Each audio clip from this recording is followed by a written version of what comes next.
Hello, lovely. Welcome to another exciting class with Miss Hope. This class is going to be interesting, and today we're going to be looking at a very interesting topic: table manners and poor feeding habits. Poor feeding habits, and at the end of this lesson, you'll be able to identify some table manners and also identify the poor feeding habits. All right. So now, first of all, you need to wash your hands before you start eating. You need to wash your hands because the hands are filled with germs. So you need to wash the hands so that germs do not enter into your food. Then the next is sit properly on the dining when it's time for your what? Meal. This will help your food to digest well.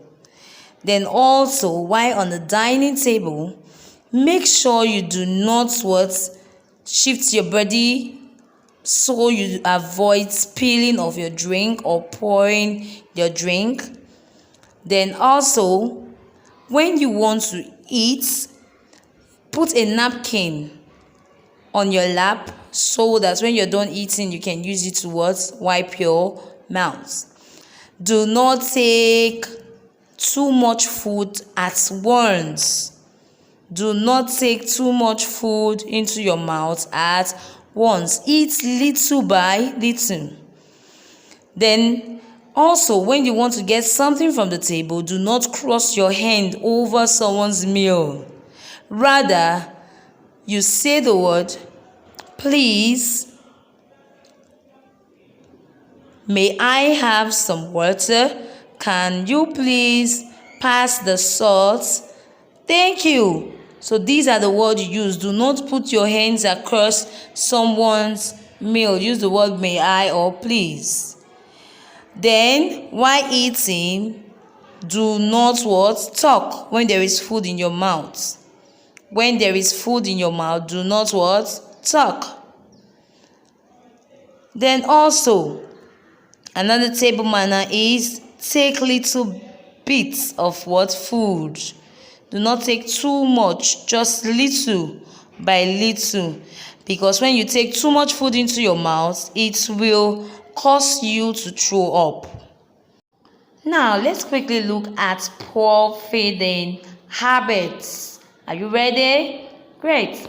Poor feeding habits are under or overeating or consuming too many types of food or drinks which are low or high in fats, salt, and sugar. So they are eating kind of food or drinks that are either high in fats, sugar, and salt. So that's poor feeding habits. Let's look at some poor feeding habits kids or even adults have today. The first one we have is skipping meals. Skipping meals.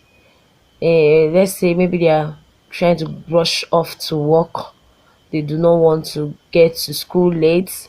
They skip their meals, skip their breakfast, which and breakfast is very, very important. Another poor feeding habit is eating too quick at different interval. After eating your breakfast, before noon, lunch, you take something else. Eating at any given time is also a poor feeding habit. Then the next is taking big bites. You want to eat, you just pack the food into your mouth. It is a poor feeding habit. Nobody's rushing the food with you, so eat gently. Then eating while lying down. Eating while lying down. How can you be eating and lying down? It's a poor feeding habit. It's not good for kids or even adults to eat while lying down. So please, kids, take note of this. Now let's look at the effects of poor feeding habits when you don't eat well or when you overeat. What are the effects? One, tooth decay can lead to tooth decay. So when you eat sugary things, it can lead to tooth decay. And when tooth decay occurs as a result of eating too much of sweet things, chocolate, it will result to the tooth be taken off by the dentist, and it's not a good experience. So no one wants to experience that. The next effect is diabetes.